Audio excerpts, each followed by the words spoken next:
오늘은 운명을 결정짓는 선택, 운명을 결정짓는 선택이라는 제목으로 말씀을 상고합니다. 우리 사람들이 보통 이게 내 운명인가 보다 또는 내 숙명인가 보다 이런 말을 하잖아요. 말하자면 주어져 있는 그런 상황, 처지, 이 사람은 이렇게 살다가 죽는다, 이런 정해져 있다는 그런 의미를 사람들이 운명이다, 숙명이다 그런 말을 해요. 그런데 하나님이 일방적으로 사람의 운명을 정하지 않고 사실은 자기가 선택하는 결과에 따라 주어지는 것이다, 그 말이에요. 하나님은 사람을 그렇게 로봇처럼 짓지 않으셨어요. 사람 스스로 선택하고 거기에 따른 결과를 사람이 스스로 거두는 거예요. 그래서 선택을 잘하면 좋은 결과를 거두고 선택을 잘못하면 나쁜 결과를 거두는 거예요. 사람에게 달려있는 겁니다. 천국과 지옥도 하나님이 우리에게 선택을 하도록 하셨지, 우리가 임의로 주어진 대로 천국 갈 사람 반드시 천국 가고 지옥 갈 사람 반드시 지옥 가도록 되어 있는 게 아니에요. 그래서 예정론을 잘못 풀면 안 됩니다. 그러므로 성경은 예정이라는 것은 과거를 돌아보고 지금의 우리가 이렇게 구원받고 복받은 거를 하나님의 은혜로 돌리는 거, 그 신앙의 겸손한 표현이지 그게 운명이 주어져 있다는 뜻이 아니에요. 그래서 우리가 전도 안 해도 믿을 사람은 마지막에 가면 다 믿고 천국 갈 사람 다 간다, 그러면 뭐하러 전도해? 그거는 비성경적인 겁니다. 그래서 오늘 아주 좋은 예가, 이제 아브라함과 롯이 같이 살다 보니까 문제가 생겼어요. 너무 목축이 이제 많다 보니까 같이 살면서 목축을 하기에는 비좁아요. 그만큼 이제 아브라함도 부유하고 롯도 부유해진 거예요. 사실은 아브라함 때문에 롯이 같이 살면서 복을 받은 거죠. 근데 둘 다 복을 많이 받아가지고 재산이 너무 많다 보니까 이제 목축지가 한정이 돼 있고 양쪽 목자들, 종들이 서로 자기 양들을 더 많이 잘 기르려고 목초지를 가지고 싸운단 말이에요. 그래서 아브라함이 제안합니다. 우리 그러지 말고 서로 떨어져서 살자. 그리고 나서 이제 선택을 하는데 롯의 선택과 아브라함의 선택이 달라요. 그 결과 하나님은 아브라함을 선택해서 그에게 끝까지 언약을 지켜주시는 거예요. 오늘 이 세 가지 선택을 살펴봅니다. 첫째, 5절부터 9절까지는 아브라함의 선택입니다. 아브라함은 자기가 어른이에요. 롯이 자기 조카니까 작은 아버지예요. 그러면 당연히 어른으로서 먼저 선택할 권리가 있어요. 하나님이 주신 질서입니다. 어른이 우선권이 있어요. 그래서 부모를 공경하라는 것도 바로 부모에 대한 우선권, 부모에 대한 권위를 인정하고 질서를 지키라는 거예요. 그러면 당연히 아브라함이 자기가 좋은 쪽을 선택하고 내가 이쪽 할 테니까 너는 저쪽 해라, 이렇게 말할 수 있잖아요. 그런데 그러질 않았다는 거예요. 말하자면 모든 것을 이제 선의로 평화롭게 하고자 오히려 양보를 해요. 롯에게 네가 먼저 좋은 데 선택해라. 네가 우하면 내가 좌하고 네가 좌하면 내가 우하고, 그래서 네가 어디를 선택하든지 네가 가는 쪽으로 가고 나는 다른 쪽으로 떨어지겠다, 이렇게 말을 해요. 이것이 복을 받는 비결이었어요. 자기 욕심대로 하지 않고 상대방을 배려하는. 고린도전서 10장 24절에도 우리 그리스도인들에게 뭐가 덕이 있느냐 하면 남의 유익을 구하라 그랬어요. 그러니까 어떤 일을 결정할 때 다른 사람이 손해볼 일을, 나만 유익할 일을 선택하면 결과가 안 좋다는 거죠. 남이 잘 될 수 있는 길, 물론 나도 잘 돼야 되지만 또 영적으로는 오히려 남이 잘 되도록 내가 잠깐 손해보고 희생할 수도 있는, 그래서 멀리 보고 이렇게 선택하도록 성경은 가르쳐주고 있어요. 아무튼 아브라함은 그런 선의의 마음으로 선택하려고 한다는 거, 그리고 조카에게도 양보할 만큼 그렇게 풍성한 마음이 있었다는 거. 그랬더니 조카 롯이 이제 요단 쪽을 선택해요. 그래서 아브라함은 그냥 가나안 땅에 남은 거예요. 그게 진짜로 결과가 잘 된 거예요. 왜?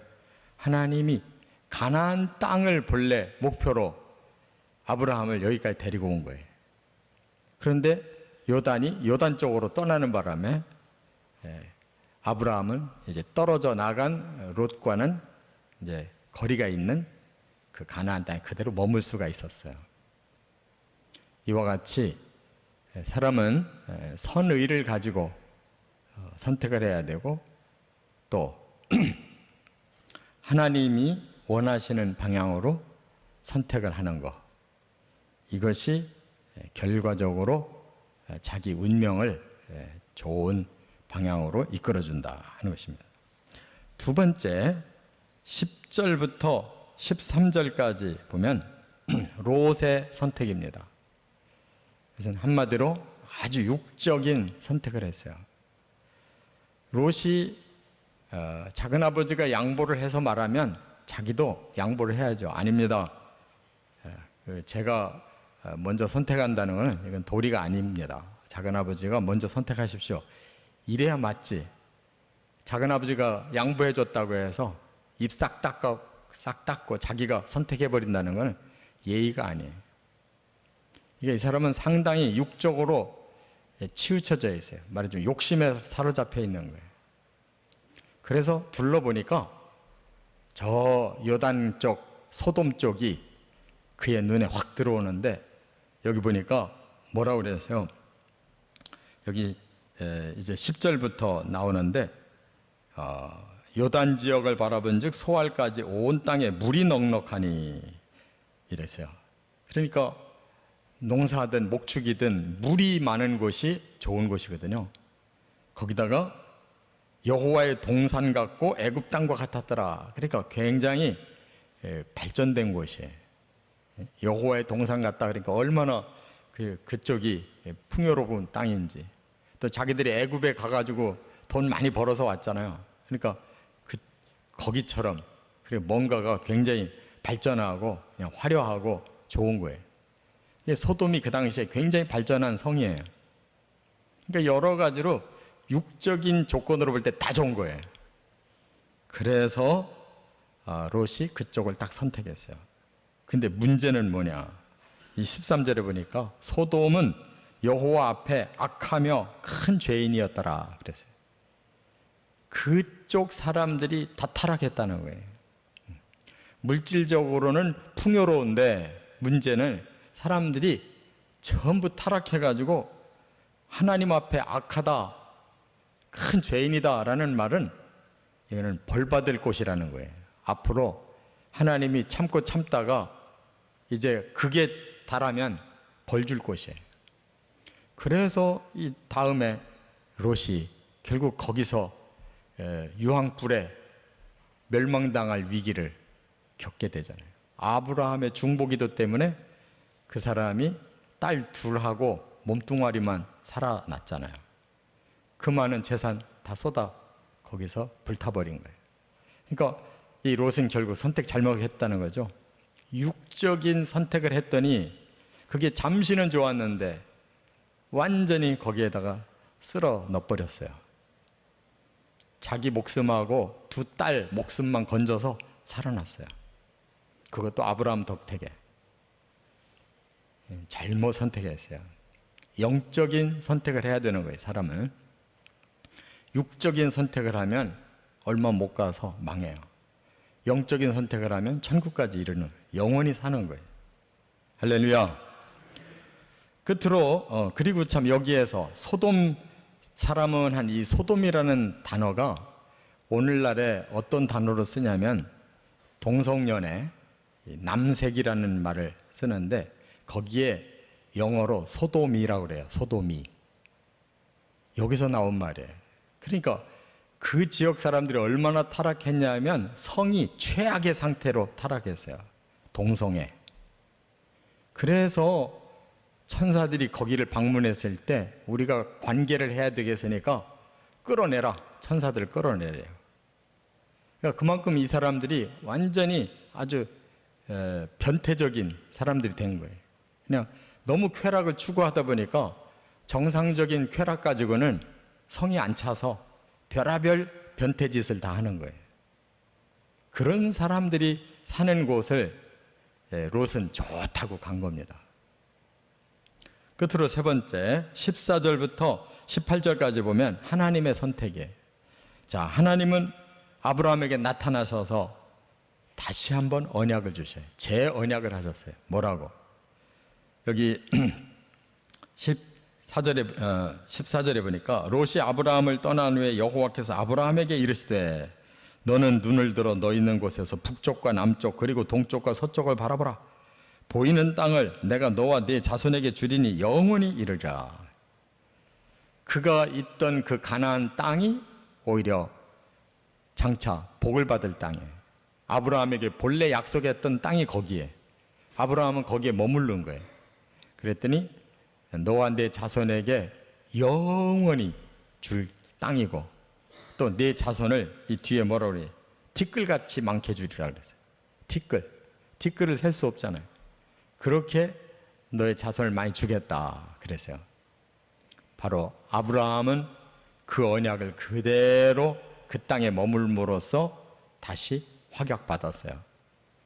그래서 그 후에 바로 이 롯의 그 후손들은 지리멸렬해서 망해버렸고 아브라함의 후손들은 지금 중동 지역을 꽉 잡고 있고 이스라엘 사람들은 세계에 흩어져 가지고 세계의 정치, 경제, 문화, 학문 할 것 없이 모든 계통에 아주 뛰어난 인물들이 다 나오고 있고 이렇게 이 선택에 따라서 운명, 결과가 그대로 주어졌다는 거. 이것을 우리가 깊이 깨달아야 돼요. 그리고 아브라함은 여기 보니까 헤브론에 머물렀다 그랬어요. 그래서 이제 아브라함의 본거지가 헤브론이 됩니다. 거기서 죽었어요. 그 부부가 다 거기에 묘를 거기다 쓰고 그 아들 때도 거기다 쓰고 야곱까지도 그리로 들어가요. 그래서 헤브론은 말하자면 뿌리가 됐어요. 헤브론이라는 땅이. 그 다음에 이제 다윗 때에도 다윗이 헤브론에서 왕이 돼가지고 7년 반을 다스려요. 그러니까 예루살렘 다음으로 아주 유서 깊은 장소가 이 아브라함이 살던 헤브론이에요. 그러니까 거기서부터 복이 흐르기 시작한 거예요. 저와 여러분도 우리는 항상 선택을 하면서 살아가야 되는데 기준을 이렇게 하나님 보시기에 좋은 방향으로 그리고 하나님이 약속하는 방향으로 우리가 선택해 나감으로 아름다운 열매 맺어 가시기를 주의 이름으로 축원합니다.